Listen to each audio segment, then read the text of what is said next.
Good morning Himachal. तो रूबरू हुए हैं आपके सामने हिमाचल प्रदेश की सुबह की ताज़ा खबरों के साथ। तो इससे पहले विस्तार पूर्वक से खबरों को जानें, आपसे निवेदन है चैनल को आप जरूर सब्सक्राइब करें। तो पेश यहाँ सुबह के मुख्य समाचार।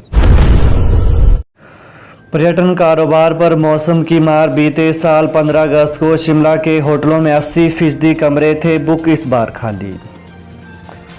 वीकेंड के साथ 15 अगस्त की छुट्टियों के बावजूद मौसम की मार से हिमाचल प्रदेश में पर्यटन कारोबार पूरी तरह ठप है। शिमला, कसौली, चायल, धर्मशाला और मनाली के लिए सड़क संपर्क प्रभावित होने से सैलानी नहीं आ पा रहे। बरसात के बावजूद 15 अगस्त को सैलानी हिमाचल के पर्यटन स्थलों का रुख करते हैं, लेकिन इस बार होटलों के कमरे खाली हैं। वहीं बीते साल 15 अगस्त को शिमला के होटलों में 80% कमरे बुक थे, लेकिन इस बार मौसम की मार पर्यटन कारोबारियों पर भारी पड़ने लगी है। भारी बारिश के कारण सड़क संपर्क प्रभावित होने से सैलानियों ने पर्यटन स्थलों का रुख करना बंद कर दिया है। इस साल 15 अगस्त से पहले वीकेंड यानी 4 दिन की छुट्टियों के चलते पर्यटन कारोबारियों को सैलानियों की आमद शुरू होने की उम्मीद थी।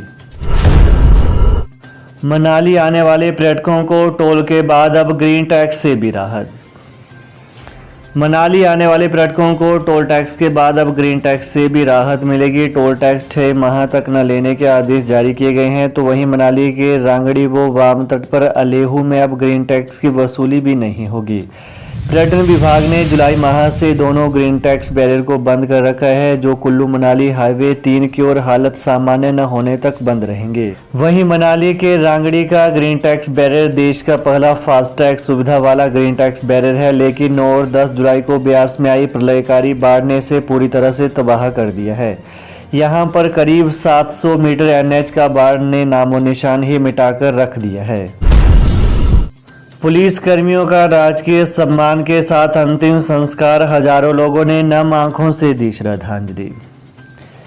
हिमाचल के चंबा जिले के तीसा बैरागढ़ सड़क में शुक्रवार को पहाड़ी से चट्टान खिसकने से हुए हादसे में मारे गए कांगड़ा जिले के 5 में से 4 पुलिस जवानों का अंतिम संस्कार कर दिया गया।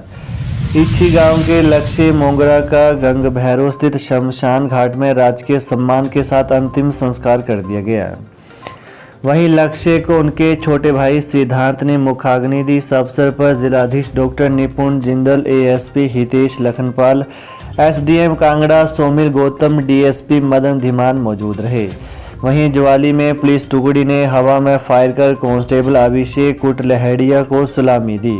अभिषेक के छोटे भाई विनय ने उन्हें मुखाग्नि दी। अभिषेक की माता सुदेश कुमारी बेटे के शव के साथ लिपटकर बेटे को बार बार जगाने का प्रयास करती रही। माता कहती रही कि बेटे अब्बू उठ जाओ, मेरा फ़ोन उठाओ, मेरे साथ बात करो। सेकंड आईआरबी के जवान सब इंस्पेक्टर राकेश गौरा 49 वर्षीय का न्याजपुर स्थित शमशान घाट में राजकीय सम्मान के साथ अंतिम संस्कार हुआ। वहीं राकेश को बेटे पीयूष 18 वर्षीय ने मुखाग्नि दी। जज्बे को सलाम। पाली पंचायत का संपर्क कटा। जान जोखिम में डाल जिंदगी का टीका लगा रही नारी शक्ति। हिमाचल प्रदेश के जिला कुल्लू की गड़सा घाटी की पंचायत पारली का संपर्क कुल्लू से कट गया है। रावली नाम स्थान के समीप शिलानाल सड़क पूरी तरह से धंस चुकी है। ऐसे में सड़क के दोनों छोरों को जोड़ने के लिए लकड़ी की अस्थायी पुलिया बनाई गई है, लेकिन यह पुलिया जमीन से करीब 30 फीट ऊंची है। जरा सी चूक जाने पर भारी पड़ सकती है। वहीं गौर है कि सड़क धंसने के कारण पंचायत पारली के लोगों, खासकर स्कूली बच्चों को भी इस पुलिया को पार कर स्कूल पहुंचना पड़ता है। राजकीय उच्च विद्यालय नज़ा प्राथमिक स्कूल अपर नज़ा, राजकीय प्राथमिक स्कूल लोअर नज़ा, राजकीय वरिष्ठ माध्यमिक स्कूल गड़सा और ठेला के विद्यार्थी भी इस अस्थायी पुल को पार करते हैं। बलह हुआ जल थल। सुकेती खड्ड ने 14 किलोमीटर क्षेत्र में मचाई तबाही। घर दुकानें जलमग्न। हिमाचल प्रदेश में शुक्रवार रात और पिछले कल बारिश से एक बार फिर भारी तबाही मची है। मंडी की सुकेती खड्ड में बाढ़ आने से बलह घाटी में मंडी शहर से 5 किलोमीटर दूरी रत्ती से लेकर गुटकर तक करीब 14 किलोमीटर क्षेत्र में 11 पंचायतें और नगर परिषद के 8 वार्डों में जल भराव हो गया। उधर बहना से लेकर गागल, कुम्मी, सोयरा तक हर तरफ पानी भर गया। बताते चलें कि यह मंजर सुबह 7 बजे से लेकर 10 बजे तक का था, जिसमें कई लोग पानी में फंस भी गए। हालांकि अन्य लोगों ने इन्हें सुरक्षित बचा लिया। खड्ड से सटे दोनों तरफ के दर्जनों गांव, खासकर मैदानी क्षेत्रों में 5 से 7 फीट तक पानी भर गया। नेरचौक मेडिकल कॉलेज परिसर में भी जल भराव के साथ मलबा आ गया। इससे मरीजों को परेशानी हुई। स्टेट कैडर में आएंगे नगर निगमों के कर्मी, हिमाचल सरकार ने राज्यपाल को भेजा अध्यादेश। हिमाचल में नगर निगमों के कर्मचारी अब स्टेट कैडर में आएंगे। राज्य में इस वक्त शिमला, धर्मशाला, सोलन, पालमपुर और मंडी में 5 नगर निगम है। पहले सिर्फ शिमला में ही नगर निगम था, इसलिए विस्तार होने के बाद स्टेट कैडर करना जरूरी हो गया है। इसके लिए Himachal Pradesh municipal services act 1994 में संशोधन किया जा रहा है। वर्तमान सरकार इस फैसले को अध्यादेश के जरिए लागू कर रही है। कैबिनेट की पिछली बैठक में इस ऑर्डिनेंस के ड्राफ्ट को मंत्रिमंडल ने मंजूरी दे दी थी और अब विधि विभाग ने ऑर्डिनेंस को राज्यपाल की मंजूरी के लिए शहरी विकास विभाग के माध्यम से गवर्नर हाउस भेज दिया है। राजभवन से मंजूरी मिलने के बाद ये नोटिफाई हो जाएगा।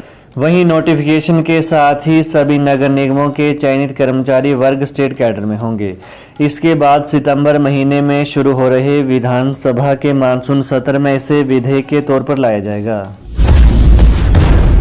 मौसम से निपटने को अलर्ट रहे एसपी, डीजीपी के सभी जिलों के पुलिस अधीक्षकों को निर्देश। हिमाचल प्रदेश में लगातार हो रही बारिश के चलते पुलिस मुख्यालय की ओर से अलर्ट जारी किया गया है।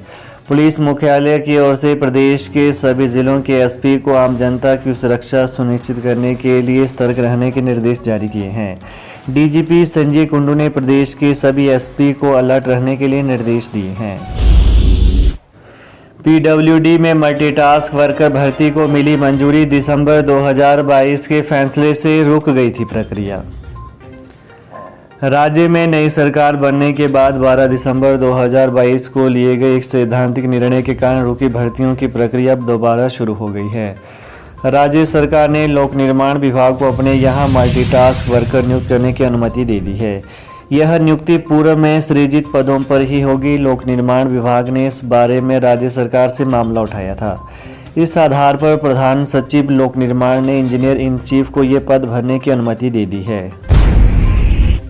प्रदेश में आज भी भारी बारिश की चेतावनी, अनावश्यक यात्रा से बचें लोग। मौसम विभाग द्वारा जारी पूर्वानुमान के अनुसार 13 अगस्त को हिमाचल प्रदेश में कुछ स्थानों पर बहुत भारी बारिश की चेतावनी जारी की गई है। लगातार भारी बारिश होने के कारण कई सड़कें यातायात हेतु अवरुद्ध हो गई हैं तथा नदी नालों में अचानक बाढ़ की स्थिति बनी हुई है।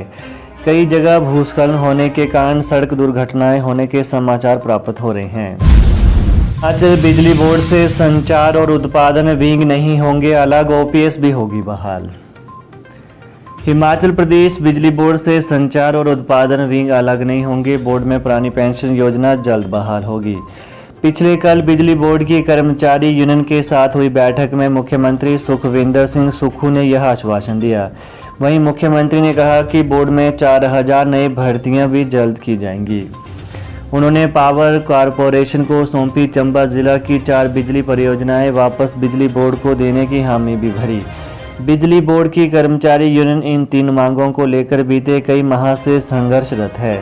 10 अगस्त को बोर्ड मुख्यालय कुमार हाउस शिमला समेत प्रदेश के अधिकांश क्षेत्रों में कर्मचारी यूनियनों के संयुक्त मोर्चे ने प्रदर्शन कर विरोध भी जताया। तो ये है आज सुबह के मुख्य समाचार। तो प्रदेश की ताज़ा खबरों को पाने के लिए चैनल को आप जरूर सब्सक्राइब करें। धन्यवाद। जय हिंद, जय हिमाचल।